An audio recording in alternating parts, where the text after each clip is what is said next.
Great. Well, let's just pray for Andrew before he speaks. Father, we bless you that your word is a light to our path and a lamp to our feet. And Lord, I want to thank you for all the preparation Andrew has poured into this talk. I thank you, Lord, for what you've been teaching Andrew and through his life. And I pray, Father, he would have freedom in you to bring your word to us this morning. So, Lord, may your word feed us and your spirit lead us for Jesus' glory. Amen. Amen. Bless you, Andrew. Thanks, Andy. Right.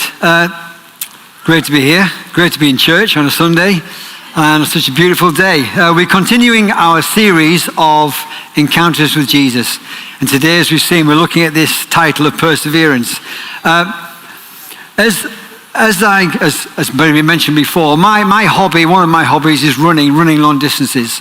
And this hobby makes a great platform for talking about lessons we can learn in life. And the Apostle Paul, the guy who wrote a big chunk of the New Testament, he was also a real fan of this metaphor of the race of life. And Paul, he says that let us run with perseverance this race marked out before us. And like I say, he loved this metaphor. I'm almost certain that Paul was not an ultra runner.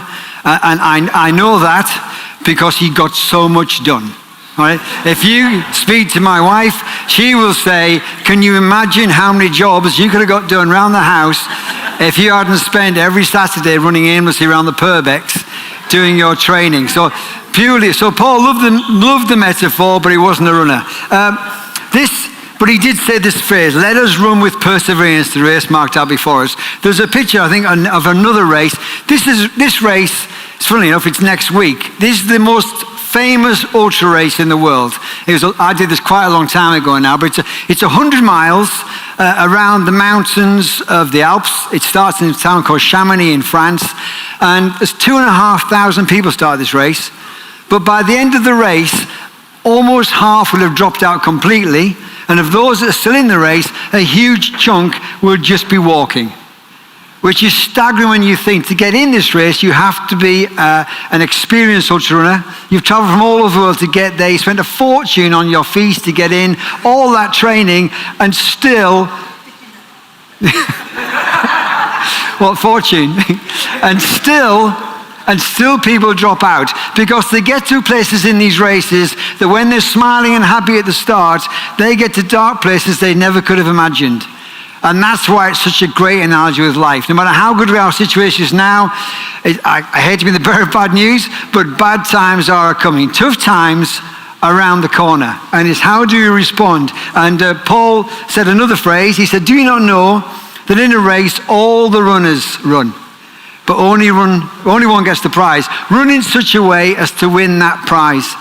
And so today we're just going to look at a few ways from this passage that we can learn, 5 lessons we can learn from this passage that will help us run this race with perseverance.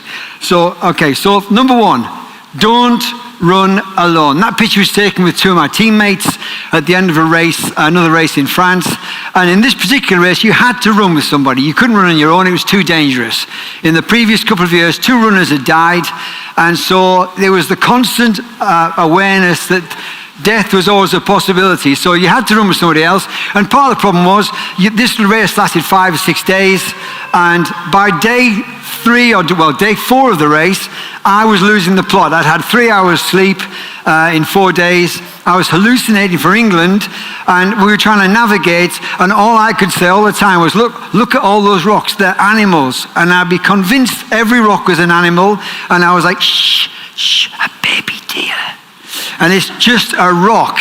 And I'd be tapping it with my stick to see if it was really a deer, but it wasn't. And they're like, Findley, you are losing the plot. Come on, let's get. But I needed friends around me who hadn't lost the plot, who were stronger than me and could keep going when life was tough. And we all need people like that in our life. We also need people to encourage us. There'd be certain points in this race. It could be 3 a.m. I'd got to the top of a glacier. middle of nowhere, not a soul in sight. I'm feeling exhausted. And suddenly I get into a clearing and my phone will go nuts. It'd be just ting, ting, ting, ting, ting, ting, ting, ting. I'm like, what? Look at my phone. And suddenly I've got a reception and all these messages come flooding in from people back in England. Some people, it's the middle of the night. They've woken up in the night and thought, I wonder how Finley's getting on. I'll send him a text. And the encouragement you get knowing that somebody is loving you, praying for you, thinking about you is massive. We need people in our life. George MacDonald is an author, wrote a fantastic book called Living a Resilient Life, one of my favorite books. And he talks about the importance of the happy few in our life, those true friends. And he writes this about the happy few. He says that the older we get, the more we come to understand the inestimable value of the happy few. That inner circle of intimate friends who will still be there long after the lights of the fast and glamorous life have been extinguished. The happy few may be the most important treasure we'll ever have this side of heaven. We need the happy few in our lives. We need to prioritize our friendships, be intentional about our relationships. It's so easy, it would be for me, to have Netflix as my only friend in the world. But unfortunately, it's too easy to sit and watch TV. We need to make an effort. We have to diarize time with our friends, make time to go for that friend for that beer. Get involved in the men's weekend, for example. Join a life group. You know, we love our life group. The people in our life group, we've been journeying now together for 20 years, meeting in a life group. And those people, they are people you can talk about the things that really, really matter. You can absolutely trust them. They've got your back, and they'll also call you out and make you accountable for your behavior.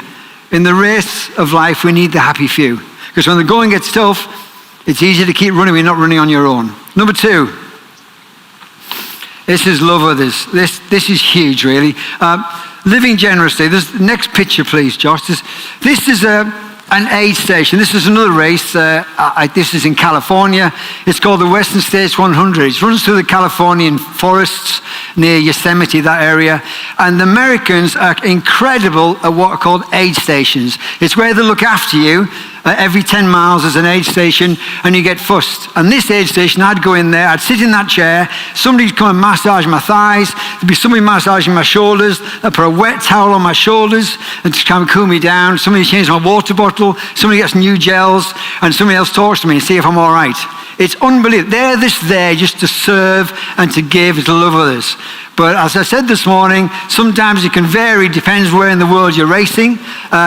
If you do it in Yorkshire, we did an ultra in Yorkshire called the Fellsman, and we came into a hut. There was a grumpy old Yorkshireman there, and as we walked in, he said, right lad, you've either got rich tea or bourbon. You can't have both. Take your pick, and if there wants a cup of tea, that's to make it the sen. And that's Yorkshire. Yorkshire aid stations. Sorry for any Yorkshiremen here, but I used to be a northerner, so... But when life's tough, we need people in our lives who are looking after us, but also we need to look after others. And it's like almost a paradox in a way that we gain strength from looking after other people. There's 2 ways of looking at life. You can say, life is really, really difficult. I've got to look after myself. Or you can say, life is really, really difficult. There's a lot of people out there need my help. And that second mode of thought makes a difference.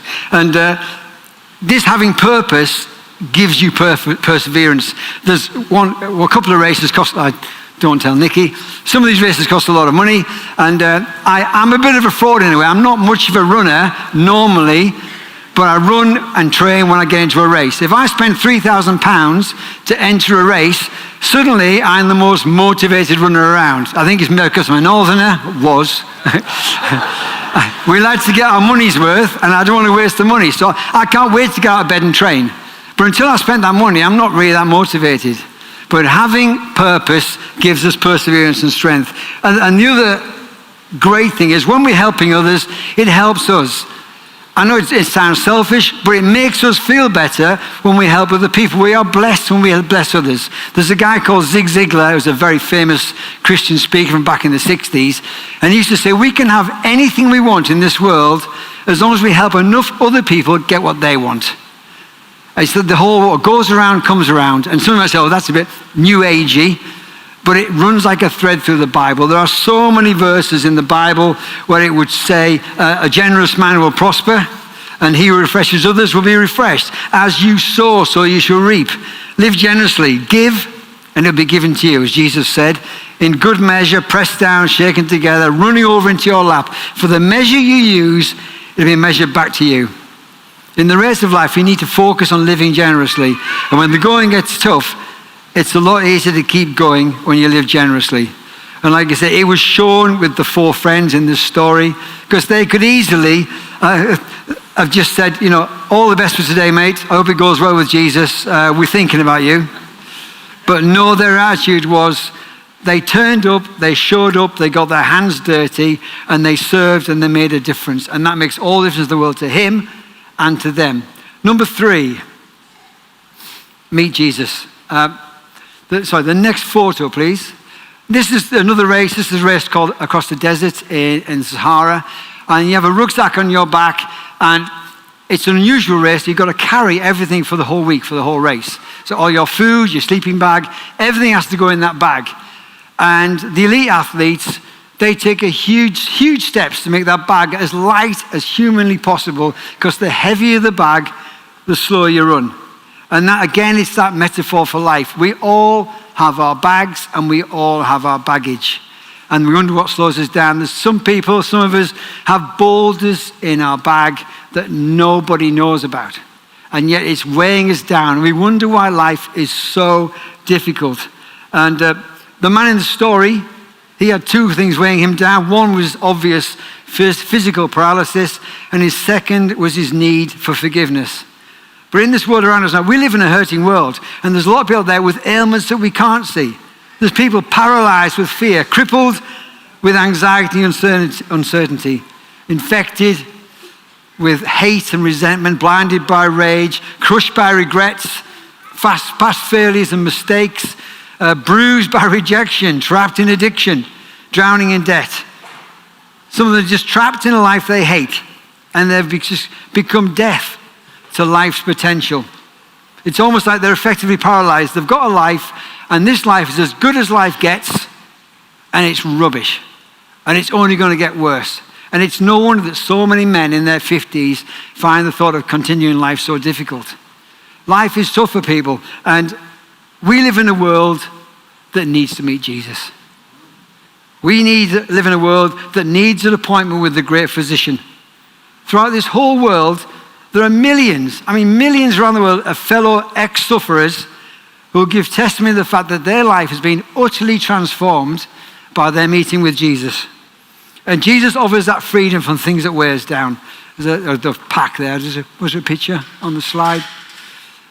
This is some of us going around. We know that feeling when you've had a long day in the fells and you've got a heavy rucksack on, and you take that bag off and you have that gorgeous feeling. One author called it spiritual weightlessness.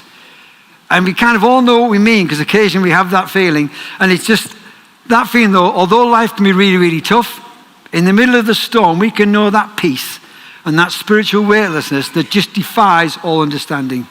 In the race of life, we need the freedom that Jesus offers. Number 4, please. The next point. Try the poles. These are running poles. This is almost like a side issue, actually. I've mentioned this before when I did the men's talk. When I first started running, I had these in my pack, and I was never going to use them, because running poles were for old people or for people who were not very well or had a limp, but running poles were not for mountain runners and for athletes, so they stayed in my bag. But all the other runners had them, and I kept thinking, should I really use them? My mate persuaded me to put them out, and I got the poles out and I started using them, and it was unbelievable the difference these poles made in my life. And for a lot of people, that's like their Christian faith. People think the Christian faith is just a crutch for people who are weak and haven't got any strength and they need it. And it isn't true. And for non-Christians, it doesn't make sense. And the lesson I would say sometimes is a lesson for all of us. Just because we don't understand something, it doesn't mean to say it's not true. And that was a lesson I learned from these poles. And now I won't even lend them to people, because in case somebody loses them or breaks them, because they make such a difference. Next slide, please, I think. Lots of people can bear test. That was a training run in the Alps. As you can see, I would never be without my poles wherever I go. But I can bear testimony to that phrase. I've used that Bible verse so many times in my head, looking up at the mountains, either physical mountains or metaphorical mountains in my life, thinking, where's my help coming from? I know where my help's coming from. My help's coming from the Lord. There was one race, I didn't mention this morning, it was the start of a race, and we'd just gone about 3,000 meters, running along a ridge, and it was snowing. There's about 6 inches to a foot of snow had fallen. This was in the middle of the summer. Nobody put the crampons on. And on this ridge, and I think this is slipping. There's a drop off down both sides. There was 2 runners directly in front of me, and the runner in front of the one in front of me, he just suddenly slipped on this slippery rock and slipped down the slope in slow motion, and he was screaming in terror, his arms flailing, trying to get his balance. Bang, hits a rock. Bang, hits another rock. Flips over. So many swear words, and he was just terrified. He fell about 100 feet, eventually hit a rock that was too big to bounce over, and just hit it. And he was stationary, and everybody in the race stopped, and there was a few seconds, he raised his arms and said, I'm still okay. I'm like, oh, here we go. The next guy goes in front of me. As he goes on that same rock, there's the same slip, bang, fall, bounce, 100 feet, slide, screaming, crying, hits the rock and stops dead. Same pause, same arm lift, okay. They weren't in my team, but I'm just thinking, strike a light. It was my, will be the phrase. But I honestly, I've never put my foot down. When I do my next step, I've never stepped down so carefully in my entire life. And all the time I'm thinking, dear Lord, do not let my foot slip. It was talk about a word for season. But got past it, and then my team with me, they had their team members look after them, and then we just had to crack on.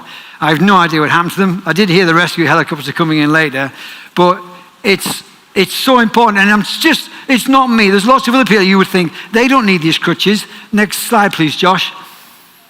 Bear Grylls, another man you wouldn't think needs crutches. He says that's where he gets his strength. His strength comes from his Christian faith. Next slide would be Jurgen Klopp, last year's manager of Liverpool. Again, an incredibly strong man, and yet again, his life, his lust for life, everything he stands for comes from his Christian faith. And thirdly, definitely does not need a crutch, captain of England, Mario Itoje. There again, all that I've been given in this life is through God's grace. These guys, their poles make a difference. And so you might be sitting there now thinking, Andrew, I have no idea what you're talking about. I just don't get this Jesus thing. I get the whole thing about boulders in my bag and burdens and things that weigh me down, but I don't quite get the Jesus thing. All I would say is don't just walk away from this situation. Don't walk away without even trying these poles. Speak to somebody, go on an alpha course, make inquiries, ask questions, look at YouTube videos, but there's so much to find out, but to walk away without even trying the poles, it'd be crazy, because it's life transforming. Okay, next slide. Stopping is not an option. That's one of my policies when I set off. I always say to myself, the only way I'm stopping this race is in an ambulance or the rescue helicopter. There's no other way I'm stopping. But it's the reason I say it, not because it's like I'm being tough, it just makes life a lot easier. Because I don't have to worry about thinking about stopping. I've just got to worry about solutions. And these 4 men in the story, they could easily have found problems in this situation.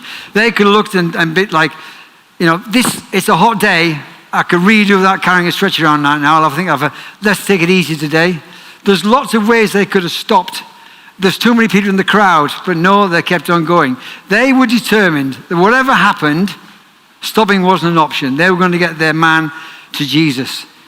And too many of us in our races of life, too easily we start walking when we should be running. When we're young, we say, well, we've got no influence really. I'm just a kid.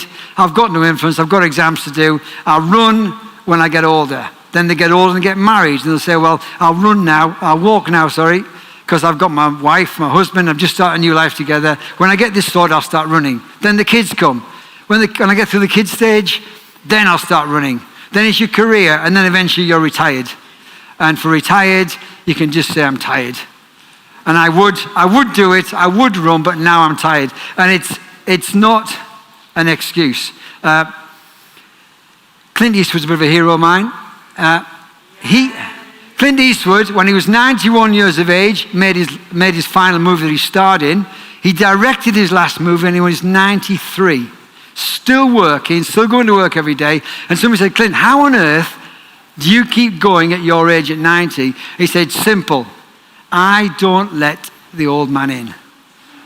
And the amount of times I say that now, even at 62, I say that every single week. And I'm tempted to say, oh, you know what, I'm just too tired to do that. I'm too tired to serve. I'm too tired to go for a run. I'm too tired. Clint Eastwood, I just don't let the old man in. Stopping is not an option. Last slide, please. So just in summary, really, the secrets of perseverance from this passage. One is we got to meet Jesus. Try the Pools. 2, find freedom. Run light. And find some friends to run with.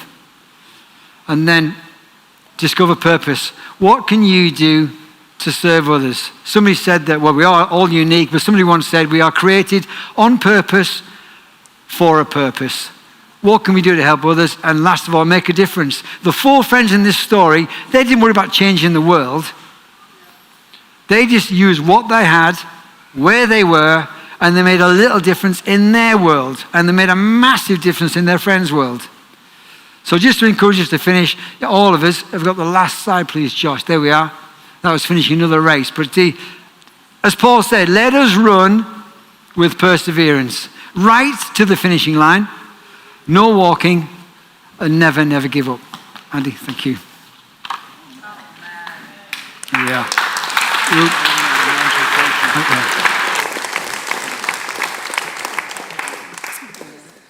Andrew, thank you.